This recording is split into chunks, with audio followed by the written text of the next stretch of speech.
धर्मांतरण मामले में जांच जैसे जैसे आगे बढ़ रही है, छांगुर नेटवर्क की परतें खुलती जा रही है। जिन युवतियों ने हिंदू धर्म में घर वापसी की, उन्होंने कई बड़े राज खोले हैं। उन्होंने कहा कि छांगुर का जो पूरा गैंग था वो लड़कियों का शोषण करता था, उन्हें मारता पीटता था, उन्हें धमकाया जाता था और अगर कोई बात ना माने तो उन्हें सिगरेट से जलाया तक जाता था। जिन युवतियों ने घर वापसी की है, अब उन्होंने ये आरोप लगाया है कि घर वापसी के बाद अब उन्हें जान से मारने की धमकी दी जा रही है और जो फोन कॉल्स हैं वो जो गल्फ कंट्री हैं वहां से आ रहे हैं। जाहिर सी बात है कि इस पूरे केस में तमाम नए मोड़ आने वाले हैं, क्योंकि अब इसमें ईडी की भी एंट्री हो चुकी है। ईडी मुंबई के साथ साथ छांगुर के यूपी के 12 ठिकानों पर आज सुबह से ही छापेमारी कर रही है, जिसमें तमाम दस्तावेजों के मिलने की बात भी सामने आई है। माना जा रहा है कि ये जांच जैसे जैसे आगे बढ़ेगी, इस मामले में नए खुलासे होते रहेंगे।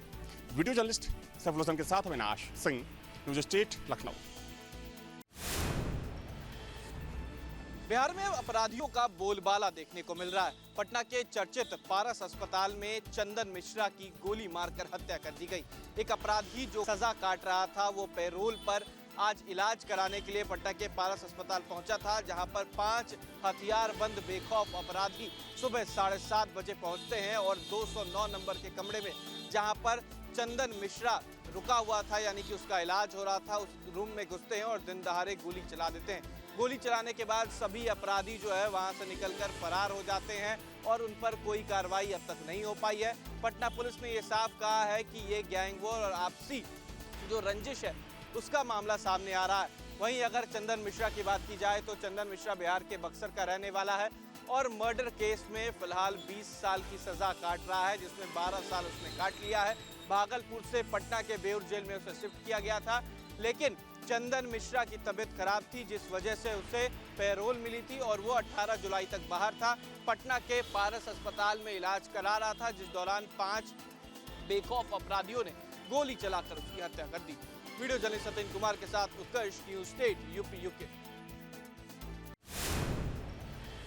जम्मू कश्मीर में लगातार 2 दिनों से जो बारिशों का सिलसिला है वो यहाँ पे जारी है। आपको बता दूं कि मौसम विभाग ने पहले ही कहा था कि 24 घंटे में काफी ज्यादा बारिशों का सिलसिला जो है वो यहाँ पे होगा। तो आज सुबह की अगर हम बात करेंगे तो आज सुबह बालतल में जो है मड स्लाइडिंग हुई है। उस मड स्लाइड की वजह से एक श्रद्धालु की मौत हुई है और काफी ज्यादा जो 100 से ऊपर श्रद्धालु है उनको वहां पे रेस्क्यू किया गया है। पूरी तरीके से वहां पे जम्मू कश्मीर पुलिस और सीआरपीएफ और बेसअप और उसके साथ साथ एसडीआरएफ एनडीआरएफ की टीम वहां पे मौजूद है। पूरी तरीके से वहां पे 100 से ऊपर श्रद्धालु को जो है उनको रेस्क्यू किया गया है। आज सुबह की अगर हम बात करेंगे पूरी तरीके से चाहे हम नुनवन बेस कैंप की बात करेंगे या बालतल की बात करेंगे, दोनों रूट जो है उसको बंद किया गया है। आज पूरी तरीके से अमरनाथ यात्रा को जो है इसको सस्पेंड किया गया है, क्योंकि काफी ज्यादा बारिश जो है वो यहाँ पे देखने को मिल रही है। इसी की वजह से पूरी तरीके से आज दोनों रूट जो है उनको बंद किया गया है। मौसम विभाग ने पहले ही कहा था कि 24 घंटे में काफी ज्यादा बारिश जो है वो यहाँ पे हो सकती है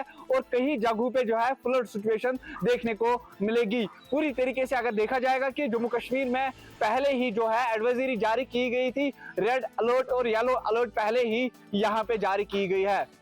खालिदार, न्यूज स्टेट, उत्तराखंड।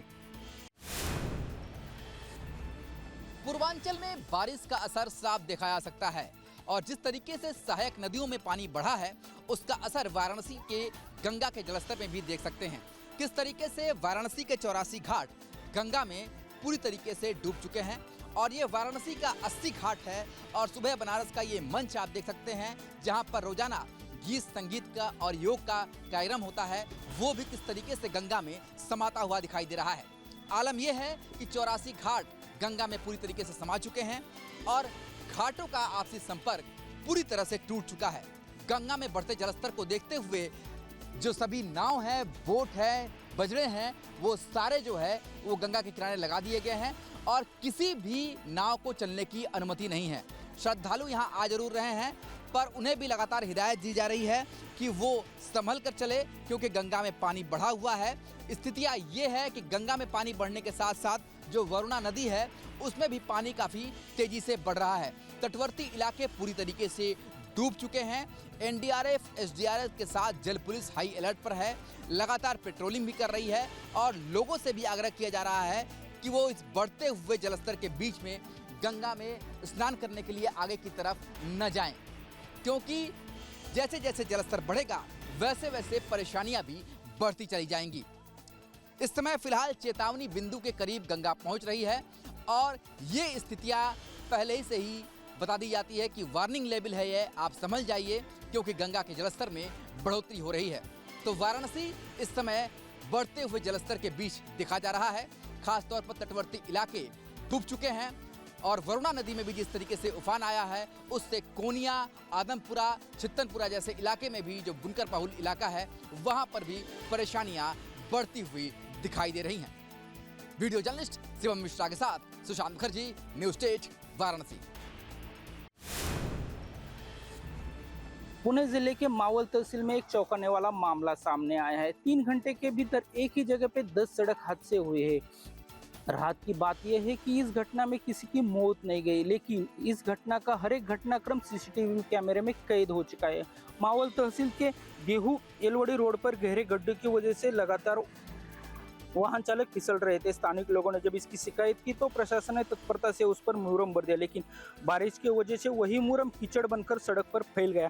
अब हाल ये है कि बाइक्स और एक के बाद इस कीचड़ से लगातार फिसल रहे हैं। स्थानिक लोगों ने अपील की कि जल्द से जल्द ये रास्ता दुरुस्त किया जाए। सचिन धुमा, पुणे। फिर एक बार मुंबई में मराठी वर्सेस हिंदी का विवाद दिखाई दिया। मामला है विक्रोली उपनगर का। विक्रोली में एक व्यापारी ने, एक मारवाड़ी दुकानदार ने अपने स्टेटस पर मराठी का अपमान होने वाली पोस्ट लिखी थी। पोस्ट में लिखा था कि मराठी लोगों को मारवाड़ी ने पेल दिया और इसी को लेकर मनसे के कार्यकर्ता आक्रामक हुए। उन्होंने दुकानदार से मारपीट की और माफी भी मंगवाई। कल मीरा भाईंदर में राज ठाकरे की रैली होने वाली है। इस रैली में मराठी मानुष जो है वो शामिल होगा। हिंदी और मराठी का जो विवाद है वो अभी तक थमता नहीं जा रहा है। देखना ये होगा कि राज ठाकरे की रैली के बाद क्या माहौल बनता है। वीडियो जर्नलिस्ट कामेश के साथ विलास अठोले, मुंबई। मुख्यमंत्री नीतीश कुमार ने बिहार विधानसभा चुनाव से पहले अब बिहार की जनता को एक बड़ी सौगात दी है। मुख्यमंत्री ने आज सोशल मीडिया एक्स पर पोस्ट करके ये जानकारी दी और बताया कि आज से 125 यूनिट बिजली जो है वो बिहार की जनता को फ्री दिया जाएगा, लेकिन ये कमर्शियल यूनिट पर लागू नहीं होगा। जिनका घरेलू मीटर है उन पर 125 यूनिट फ्री बिजली दी जाएगी, जिसको लेकर 19,600 करोड़ का कुल लागत आने वाला है।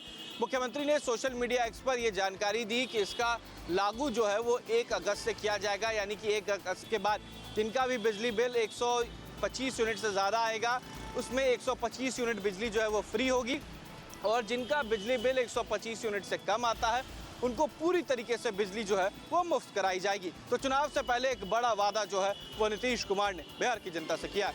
वीडियो जर्नलिस्ट सत्येंद्र कुमार के साथ उत्कर्ष, न्यूज़ 8 यूपी यूके। अलीगढ़ में नगर निगम के अधिकारियों की एक बड़ी लापरवाही फिर सामने आई है। जी हाँ, हम बात कर रहे हैं खैर रोड पर स्थित गोंडा मोड़ के निकट एक स्कूली छात्र आज सुबह स्कूल जाते समय जिस तरह से गोंडा मोड़ पर पुलिया का निर्माण कराया गया है, वहाँ ठेकेदार के द्वारा कोई भी पुलिया की बाउंड्री नहीं लगाई गई। इसको चलते छात्र स्कूल जाते समय उस नाले में गिर गया। जहां घटना की जानकारी मिलने के बाद आसपास के लोग मौके पर पहुंच गए तो वहीं किसी राहगीर के द्वारा उस घटना का वीडियो बनाकर सोशल मीडिया पर वायरल कर दिया गया। अब वो वीडियो वायरल होने के बाद नगर निगम के अधिकारियों के द्वारा संज्ञान लिए जाने के बाद अब ठेकेदार और जेई के खिलाफ कार्रवाई की बात की जा रही है।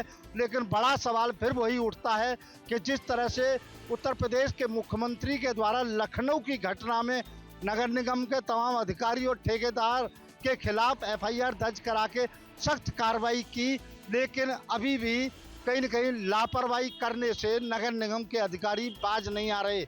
न्यूज़ स्टेट के लिए अलीगढ़ से धीरेन्द्र सिंह। ताजमहल की खूबसूरती के दीदार के दौरान तमाम तस्वीरें सामने आती हैं, लेकिन आज एक बड़ी चौंकाने वाली तस्वीर सामने आई। एक परिवार ताजमहल घूमने आता है तो पश्चिमी गेट पार्किंग पर अपनी गाड़ी में अपने घर के बुजुर्ग के हाथ बांधकर गाड़ी में ही बंद छोड़ जाता है और उसके बाद ताजमहल दीदार को चला जाता है। इस घटना को जब आसपास के लोगों ने देखा और देखा कि परिवार चला गया है और गाड़ी में एक बुजुर्ग जो है वो तड़प रहा है, सांस नहीं ले पा रहा है, उसको दिक्कत हो रही है, तो उसके बाद आसपास के लोगों ने उस गाड़ी से उन बुजुर्ग को किसी तरीके से निकाला और उसके बाद एम्बुलेंस बुलाकर उन्हें अस्पताल पहुंचाया।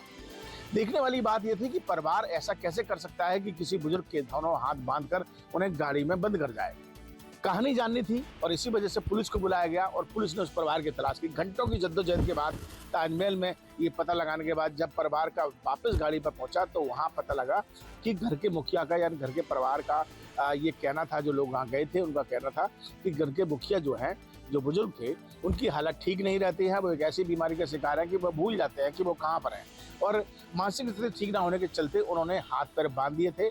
हाथ बांधने का कारण यही था कि वो कहीं दरवाजा खुलकर बाहर ना निकल जाए, यही वजह थी कि उन्होंने हाथ बांधे थे।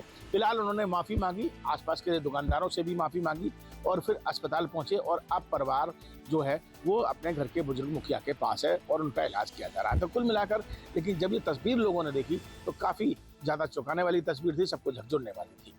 वीडियो जर्नलिस्ट विकास के साथ आगरा से Vineet Dubey, news state number 23।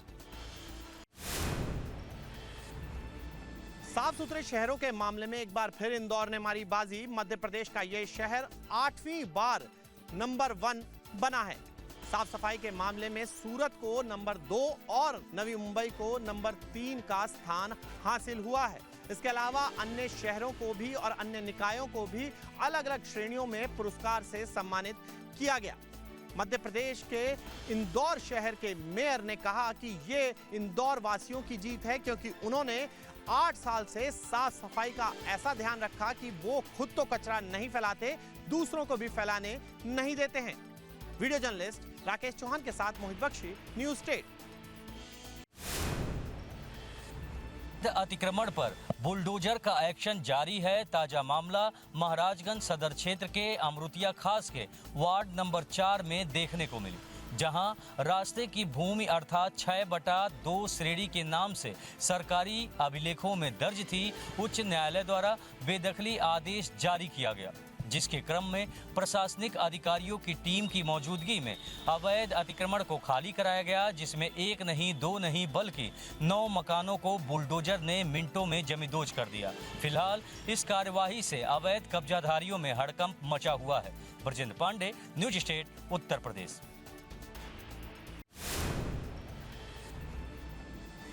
Pilibhit में बाघों के हमले का सिलसिला थमने का नाम नहीं ले रहा है। गुरुवार को न्यूरिया थाना क्षेत्र में बाघ ने सुबह 1 घंटे के अंतराल पर 2 अलग अलग गांवों में हमला बोल दिया, जिसमें एक महिला और एक किशोर बाघ के हमले में गंभीर रूप से जख्मी हो गए हैं। पहला हमला न्यूरिया थाना क्षेत्र के सहजनिया गांव निवासी मीना के ऊपर किया गया। 50 वर्षीय मीना खेत पर जा रही थी। उसी वक्त गन्ने के खेत में छिपे बाघ अचानक बाहर निकल आया और उसने मीना को दबोच लिया और करीब 20 मीटर तक खींचता चला गया। इस बीच ग्रामीणों के शोर मचाने पर बाघ वहां से भाग गया और फिर मीना को अस्पताल में भर्ती कराया गया। हमले से मीना गंभीर रूप से जख्मी हो गई। दूसरी घटना फुलहर गांव के पड़ोसी गांव मंडरिया में हुई। यहां बाघ ने एक किशोर पर हमला कर दिया, जिससे वह गंभीर रूप से घायल हो गया। गांव के आसपास ही खेत में डेरा जमाए बाघ ने वन विभाग की टीम पर भी झपट्टा मारने का प्रयास किया, जिसके बाद गांव में दहशत का माहौल है। बहरहाल गांव में बाघों के हमले से लगातार दहशत बना हुआ है और वन विभाग बाघ पर काबू पाने की कोशिशों में भी जुटा हुआ है। अब देखना है कि वह बाघ पर कब तक काबू पा पाता है। उत्तम न्यूज स्टेट, उत्तर प्रदेश, उत्तराखंड।